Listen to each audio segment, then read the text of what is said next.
Hey guys, back with 90 Days with Jesus. We are on Luke chapter 23. If you listen to Luke chapter 22, Jesus is really getting into it now. It's coming time for him to go to the cross. So we're going to jump right into Luke chapter 23. Governor Pilate questions Jesus. Then the whole group stood up and led Jesus to Pilate. They began to accuse Jesus. They told Pilate, "We caught this man telling things that were confusing our people. He says that we should not pay taxes to Caesar. He calls himself the Christ, a king." Pilate asked Jesus, "Are you the king of the Jews?" Jesus answered, "Yes, that is right." Pilate said to the leading priests and the people, "I find nothing wrong with this man." They said again and again, "But Jesus is making trouble with the people. He teaches all around Judea. He began in Galilee, and now he is here." Pilate sends Jesus to Herod. Pilate heard this and asked if Jesus was from Galilee. If so, Jesus was under Herod's authority. Herod was in Jerusalem at the time, so Pilate sent Jesus to him. When Herod saw Jesus, he was very glad. He had heard about Jesus and had wanted to meet him for a long time.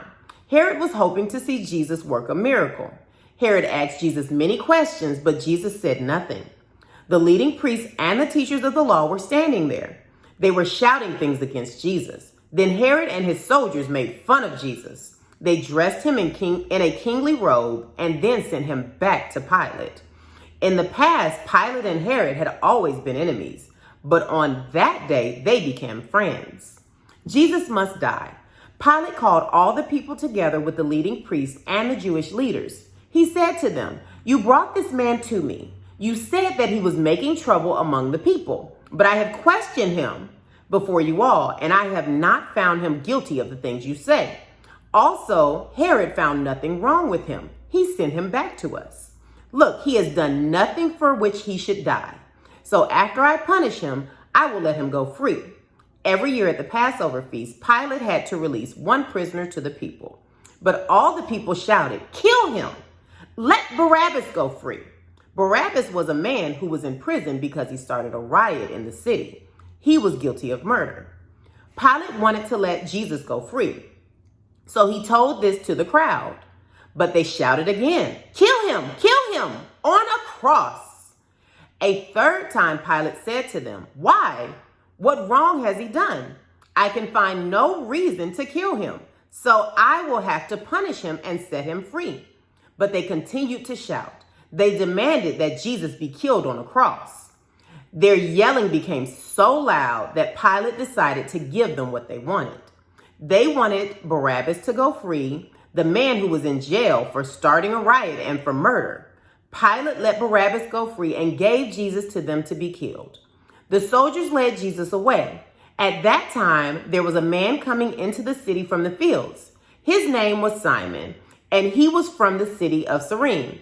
The soldiers forced Simon to carry Jesus' cross and walk behind him.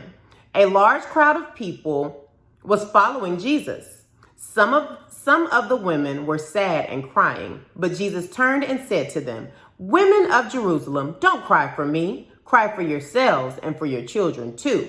The time is coming when people will say, 'Happy are the women who cannot have children. Happy are the women who have no babies to nurse.' Then people will say to the mountains, 'Fall on us,' and they will say to the hills, 'Cover us.' If they act like this now when life is good, what will happen when bad times come?" There were also two criminals led out with Jesus to be killed. Jesus and the two criminals were taken to a place called the Skull. There, the soldiers nailed Jesus to his cross. They also nailed the criminals to their crosses, one beside Jesus on the right and the other beside Jesus on the left. Jesus said, "Father, forgive them. They don't know what they are doing." The soldier threw lots to decide who would get his clothes. The people stood there watching. The leaders made fun of Jesus. They said, "If he is God's chosen one, the Christ, then let him save himself. He saved other people, didn't he?" Even the soldiers made fun of him. They came to Jesus and offered him some vinegar. They said, "If you are the king of the Jews, save yourself." At the top of the cross, these words were written, "This is the King of the Jews." One of the criminals began to shout insults at Jesus. "Aren't you the Christ? Then save yourself and save us too." But the other criminal stopped him. He said, "You should fear God. You are getting the same punishment as he is. We are punished justly. We should die. But this man has done nothing wrong." Then the criminal said to Jesus, "Jesus, remember me when you come into your kingdom." Then Jesus said to him, "Listen, what I say is true. Today you will be with me in paradise." Jesus dies. It was about noon, and the whole land became dark until 3 o'clock in the afternoon. There was no sun. The curtain in the temple was torn into two pieces. Jesus cried out in a loud voice, "Father, I give you my life." After Jesus said this, he died. The army officers there saw what happened.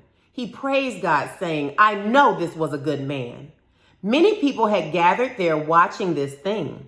When they saw what happened, they returned home. They beat their chests because they were so sad.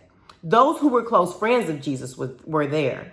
Some were women who had followed Jesus from Galilee. They all stood far away from the cross and watched. Joseph of Arimathea, a man from the Jewish town of Arimathea, was there too. His name was Joseph. He was a good, religious man. He wanted the kingdom of God to come. Joseph was a member of the Jewish council, but he had not agreed when the other leaders decided to kill Jesus. Joseph went to Pilate to ask for the body of Jesus. So Joseph took the body down from the cross and wrapped it in cloth.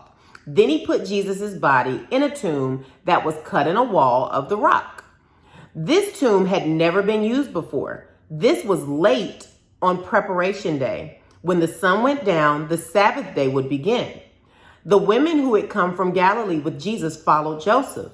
They saw the tomb and saw inside where the body of Jesus was laid. Then the women left to prepare perfume and spices. On the Sabbath day, they rested, as the law of Moses commanded. We will be back with Luke chapter 24.